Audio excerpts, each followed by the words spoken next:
외신에 보도된 우리 모습을 함께 생각해보는 밖에서 본 한국 코너죠. 국제민주연대 강은지 팀장 어서 오십시오. 네, 안녕하세요. 삼성 이재용 부회장 결국 구속된 것 외신이 아주 많이 관심 갖죠? 네, 그렇습니다. 지난주 목요일에 저희 방송할 때까지만 해도 외신에서 별로 전망이 없었어요. 네. 아무래도 한번 영장이 기각됐었기 네, 때문에. 그래서 그때 구속될 거라고 전망을 했다가 결국 기각되면서 이제 전망이 어긋났던 적이 있어서 전망이 없었는데 일단 구속이 되고 나니까 그다음에 이제 여러 각도에서 이 문제를 조명한 기사들이 많이 나왔는데요. 네. 한마디로 얘기하자면 외신에서도 이재용 부회장의 구속은 바로 한국의 뿌리 깊은 부패 종식에 대한 대중의 요구를 반영한 것이다. 네. 라고 평가를 하고 있는데요. 워싱턴 포스트가 대표적으로 그렇게 평가를 했습니다. 워싱턴 포스트도 그렇고 다른 여러 외신에서 지금 현재 그러면 이재용 부회장 어떤 시설에 지금 수감되어 있느냐 이런 것도 굉장히 구체적으로 다뤘어요. 그래서 서울구치소 독방이다. 그래서 1.9평이고 접이식 매트리스 하나랑 TV 하나, 변기 하나만 있는 시설이다.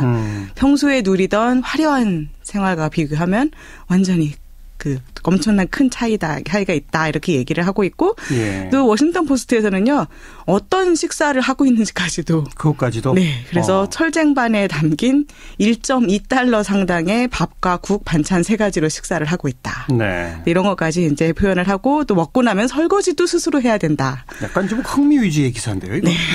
네, 이제 그렇게 얘기를 하면서 그런데 이 이재용 구속이 결국은 기업이나 정부 또 사법부까지 연루된 한국의 뿌리 깊은 부패를 이제는 좀 끝내달라라는 대중의 요구가 높아지고 있다는 것을 반영한 것이다. 네. 라고 진단을 하고 있습니다. 국내 언론에서는 이재용 부회장 구속 때문에 경제에 미칠 영향, 삼성에 미칠 영향 이런 걸 우려하는 그런 신문들이 꽤 있었는데 외신은 뭐라고 전망합니까? 그거는. 외신은 일단 삼성에 미치는 영향이 단기적으로 봤을 때는 거의 없다라고 일관되게 이야기를 하고 있어요. 네. CNBC에서도 이렇게 보도를 했는데 이재용이 구속되면서 삼성의 이미지에는 손상이 있겠지만 신용등급에 일단 영향 없는 거 봐라. 네. 그러니까 경제적인 부분에 대해서 삼성의 일상 경영이 전문 경영진에 의해서 이루어져 왔고 앞으로도 그럴 것이기 때문에 아무런 영향이 없을 것이다. 라고 이야기를 하고 있습니다.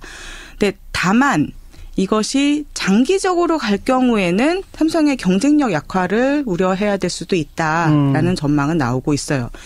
워싱턴 포스트에서도 이렇게 전망을 했는데 일단 지난해부터 삼성이 워낙 악재에 계속 시달려 왔잖아요. 갤럭시 7도 그렇고. 네. 그래서 이런 것 때문에 미국 내에서 이제 평판이 나빠지고 있다는 거예요. 그렇죠. 지금 그 미국 내에서 평판이 가장 좋은 100대 기업 순위를 매기는 해리스 폴 조사가 있는데 거기에서 삼성이 지난해에는 7위였는데 올해 49위로 추락을 했다고 얘기를 합니다. 이건 국내 언론에도 많이 보도가 됐어요. 그래서 이런 것들 볼 때 그리고 또 이재용 부회장 구속이 삼성이 계속 추진해왔던 이 승계 구도에 문제가 생길 수밖에 없는 거다. 네. 왜냐하면 이 승계 과정에서 이루어진 합병 과정이 바로 이번 스캔들하고 직접적으로 연관되어 있으니까. 그렇죠. 네. 그래서 이런 상황이 되면 재판에서 지금 어떤 결과가 실제 나오든지 간에 이건희 일가 그리고 삼성의 앞날은 험난할 것이다라고 전망을 하고 있는데요. 네. 니케이 아시안 리뷰도 비슷하게 전망을 합니다. 일단 기본적으로 일상 운영에 관한 부분은 전문 경영인들이 처리해 나갈 수 있다. 이미 또 삼성은 2008년에도 이런 체제로 움직인 적이 있다라고 얘기를 합니다. 그때 이건희 회장이 물러났었죠. 네, 그래서 비자금 스캔들로 잠시 자리를 비웠었죠. 그래서 그때 이렇게 움직인 적이 있기 때문에 그런 부분에 있어서는 우려가 안 되는데 이제 지금 여기서 니케이 아시안 리뷰에서 또 지적하고 있는 것이 이재용 부회장이 이제 삼성 개혁 요구가 계속 높아지니까 거기에 대해서 여러 가지 개혁 안들을 내놨었잖아요. 그 중에 하나가 이제 미래전략실 해체하겠다 이런 것도 있었는데 지금 이재용 부회장이 구속되고 나니까 그럼 결국 미래전략실이 이제 그 장기적인 전략을 짜는 역할을 여기서 할 수밖에 없는 상황이 된 거 아니냐. 그러니까 해체 약속을 못 지키게 될 것 같다. 이런 네. 그래서 그런 모순된 상황이 지금 발생할 수 있다. 그리고 앞으로 그러면 지금 이재용 부회장이 이건희 회장의 권한대행 역할을 하고 있었던 것인데. 그렇죠. 그 이재용 부회장이 부재하면 그러면 누가 이건희 회장의 권한대행을 할 것이냐. 그래서 여러 사람이 지금 물망에 오르고는 있는데 어느 누구도 정말 그 실질적으로 이건희 회장이 권한대행을 할 수는 없을 것으로 보여지기 때문에 예. 그럼 결국 이재용 부회장 올 때까지 그냥 현상유지, 자리만 지키는 역할밖에 못하게 될 거고 이렇게 핵심 지도부가 부재하게 되면 인사 문제부터 합병 등 여러 가지 문제에 있어서 결정이 어렵게 될 것이다. 라는 얘기를 하고 있습니다. 네. 그래서 처음 1, 2년은 이렇게 전문 경영인에 의한 집단 리더십 체제로 운영이 가능하겠지만 3, 4년 계속 이어지게 되면 삼성의 경쟁력이 다른 경쟁사에 비해서 뒤떨어지는 그런 결과가 오지 않겠는가라는 예. 우려가 있다는 거죠. 예. 그러니까 삼성이 장기적으로는 이재용 부회장 구속 때문에 악영향을 받을 수밖에 없다. 하지만 또 동시에 그렇죠. 이건 재벌개혁이라는 차원에서는 과거 이건희 회장이 그랬던 것처럼 불구속하고 집행유예를 풀어주고 이래서는 안 된다는 식의 외신들도 꽤 있었지 않습니까? 네, 굉장히 많이 나오고 있는데요. 예. 아까 좀 전에 말씀드렸던 니케이 아시안 리뷰 같은 경우도요. 삼성이 영향력이 크다는 부분에 대해서 전달을 합니다. 한국 사람들 대부분 뭐 삼성공화국이다라는 말 종종 한다. 예. 그 정도로 영향력이 크지만 그것이 삼성이 언제나 국민의 존경을 받고 있다는 뜻은 아니다.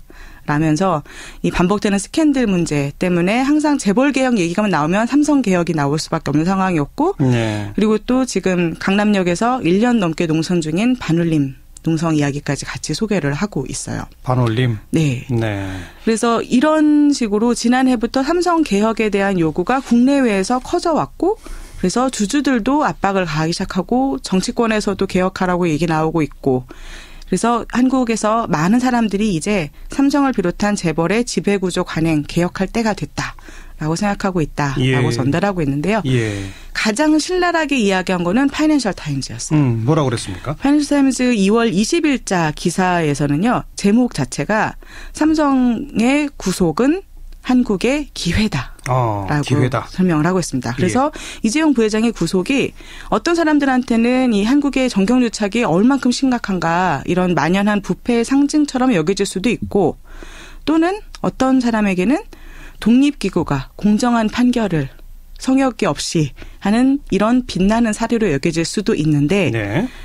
어떤 쪽 견해가 실제 맞는 걸로 힘을 가지게 될 것인지에 대해서는 앞으로 어떻게 전개되느냐에 따라 달려있다. 네. 라고 설명을 하면서요. 네. 이 삼성이 얼마 전부터 공격적으로 기업 지배구조 개혁에 나선 건 사실이다. 라고 설명을 하고 그리고 또 삼성이 한국에서 워낙 중요한 위치에 있는 건 맞는데 그렇다고 해서 많은 한국인들이 또 그런 면 때문에 이재용 부회장에게 좀 관용을 베풀어야 하지 않는가라고 생각하고 있다. 예. 하지만 이것은 실수다라고 정확하게 이야기를 합니다. 실수다? 네. 그래서 만약에 이재용 부회장이 유죄로 판정이 나면 그러면 그 죄에 합당한 형기 치러야 된다. 그리고 마찬가지로 만약 공정하고 투명한 법적 절차로 이재용이 무죄로 판명된다면 그때 가서는 또 무죄로 나와야지 손쉬운 정치적 희생양으로 희생되어서는 안 된다. 이건 뭐 당연한 얘기죠. 그런데 어쨌든 유죄가 되면 형기에 따라 처벌되어야 한다. 여기에 방점이 있는 거네요. 네, 집행유예 같은 건 안 된다. 이런 네, 거. 그래서 이제 그 아버지 이건희 회장에 대한 이야기를 합니다. 2번이나 기소됐지만 결국 집행유예 받았고 나중에 대통령 사면으로 다 복권됐고. 네. 만약 이재용 부회장도 이런 식으로 간다면 이것은 한국 사회 그리고 더 나아가서는 아시아 전역에 최악의 신호를 보내게 될 것이다. 이렇게 설명을 합니다. 네. 그래서 지금 이재용 부회장이 유죄 판결을 받든 무죄 판결을 받든 그리고 또 차기 대통령이 누가 되든 간에 지금 이 순간이 한국의 제왕적 가족 지배 재벌의 권력의 고삐를 죄는 황금 기회가 될 것이다. 자, 표현 좋네요. 네. 네. 그리고 이렇게 할 수 있을 때, 그러니까 전임자 대부분이 그래야 했듯이 차기 대통령이 만약에 재벌 일가한테 이렇게 친근하게 굴고 관용 베풀고 이러는 것이 아니라 엄중하게 이 사건을 처리하고 정경유착의 고리를 끊어낼 수만 있다면 네. 한국은 이 혼란을 계기로 그 어느 때보다 강하게 부상할 수 있을 것이다. 네. 라고 전망을 합니다. 차기 대통령은 그러니까 사면도 해서는 안 된다는 얘기를 명시적으로 한 거로군요. 그렇습니다. 그래서 유죄로 판명되면 무조건 형을 다 치러야 한다라는 거죠. 네. 이건희 전 회장처럼 하면 그건 실수다. 네. 네.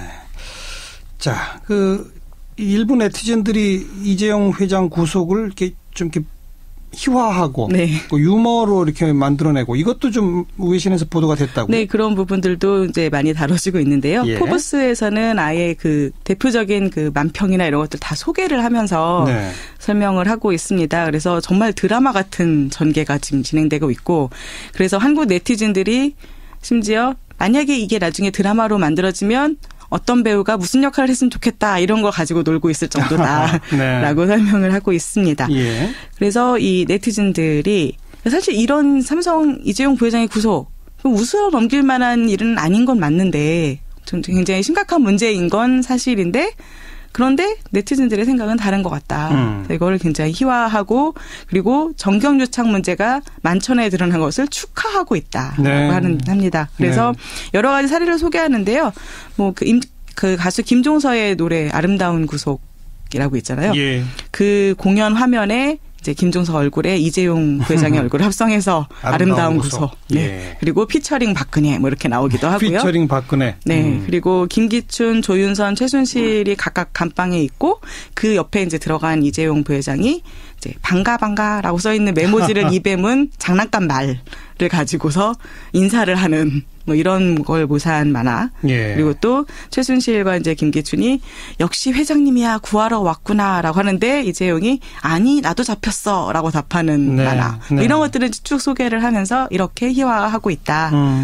그런데 지금 한국 앞에 제시된 가장 중요한 문제는 이 스캔들이 과연 너무나 오래된 정경유착의 고리를 끊을 수 있을 만큼 강력한가 하는 문제다. 네. 그래서 포브스도 이렇게 한국 네티즌들이 어떻게 이 상황을 희화화하나라고 이야기를 하면서도 결론적으로는 이 문제를 어떻게 대처하냐에 따라서 한국이 앞으로 어떻게 갈 수 있을지 이 변화의 물결이 더 공정한 준법 민주주의를 이루어내는 것으로 기여할 수 있을지 아니면 한국 사회가 완전한 혼란에 빠지는 결과가 초래될지 지켜봐야 한다라고 네. 전망하고 있죠. 더 공정한 준법 민주주의 사회로 가도록 만들어야죠. 네, 그렇습니다.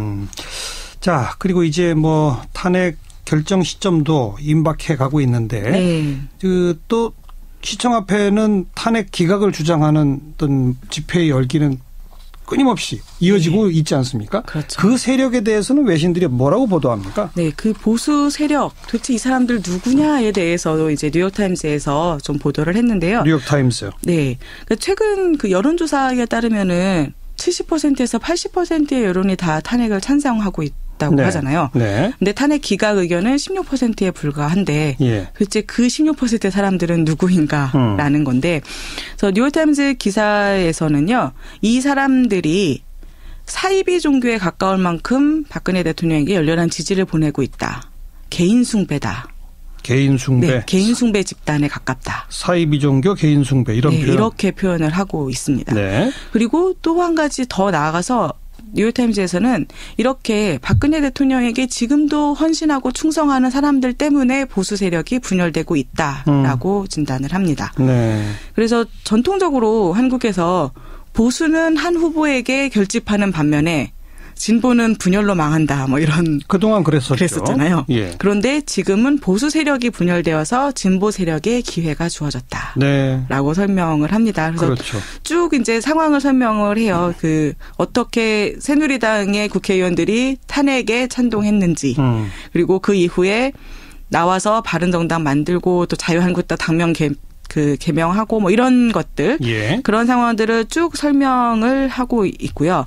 그래서 이런 걸 설명을 하면서 그래서 지금 이제 만약에 진보의 문재인 후보에 맞서서 승리할 만한 새로운 지도자를 중심으로 보수가 재결집을 할 수 있다면 다음을 기대할 수 있을 것이라고 보수 세력에서 보고 있는데 예. 문제는 이 보수 세력들의 집회가 점점 규모가 커지면서 네.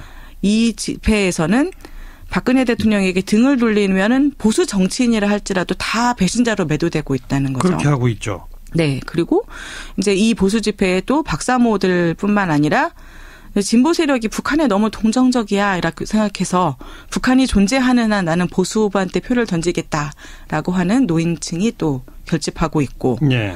그래서 이런 상황이 되다 보니까 이것이 보수의 분열로 갈 수밖에 없는 상황이 된다는 거고요. 네. 그리고 뉴욕타임스는 이 보수 집회의 양상을 굉장히 구체적으로 묘사를 해요. 그래서 이 그러니까 태극기 흔들고 군복 차림으로 나와서 그리고 빨갱이들은 죽여도 된다라는 팻말을 들고 군가 울려 퍼지고 그리고 마치 1961년 군 쿠데타로 집권한 걸 연상시키듯이 군을 동원해서라도 권력을 되찾으라고 박근혜 대통령에게 외치는 그런 구호들이 나온다. 계엄령하자 이런 얘기. 네. 예. 그래서 이 사람들의 인식은 박근혜 정권을 전복하고 친북 정권을 세우려는 세력에 맞서서 한국이 지금 내전 상황이다라는 것이 이 사람들의 인식인데 네. 하지만 이 생각에 찬동하는 사람들, 그러니까 군사 쿠데타가 가능할 것이다라고 생각하는 사람들은 거의 없다. 그렇죠. 네, 그래서 많은 사람들이 박사모를 개인 숭배 집단으로 생각한다라고 이야기를 합니다. 예. 근데 이런 것이 이제 보수의 분열로 이어지고 있다는 것이 우려가 된다는 것이죠. 그래서 보수 집회가 이렇게 규모가 커지니까 또 박근혜 대통령도 저항을 하기 시작했다라고 그렇죠. 얘기를 합니다. 예. 그래서 한때 눈물로 사죄하던 모습에서 최근에는 자신도 음모의 피해자다라고 주장하기 시작했다라고 진단을 하고 있고요. 예. 그래서 지금 이런 상황이 앞으로 이제 보수 세력 분열, 물론 이제 유승민 대표 등은 뭐 한국 보수 세력이 전례 없는 위기를 맞고 있지만 일단 헌재 판결 나오고 나면 다시 결집할 것이다라고 전망을 하지만. 네. 이것이 과연 보수 세력이 한 목소리를 낼 수가 있게 될지에 대해서 우려가 된다라고 이제 보수에 대해서 진단을 하고 있고요. 근데 이 보수 세력과 관련해가지고 또 사실 가짜 뉴스 얘기가 또 많이 나오잖아요. 그렇죠. 근데 이 가짜 시청 뉴스 집회에서는 가짜 뉴스로 아주 딱 인쇄된 네. 그런 종이 신문을 막 돌리고 그러지 않습니까? 그렇죠. 그래서 한국에서는 이 가짜 뉴스에 대해서 가짜 뉴스가 보수 세력에 의해서 나오는 것이고 그리고 이 가짜 뉴스가 실제 이제 여론을 잘못되게 선동하는 이런 쪽으로 비판적으로 지금 바라보고 있는데 외신에서 가짜 뉴스를 보는 시각은 지금 약간 혼란스러운 것 같아요. 어떻게요? 왜냐하면 외신에서는 지금 미국에서 가짜 뉴스라는 그 말이 또 좀 논란이 되고 있는데 미국에서는 반대로 트럼프 대통령이 지금 주요 언론을 공격할 때 가짜 뉴스라고 부르잖아요. 뭐 CNN도 가짜 뉴스라고 하니까요. 예. 네.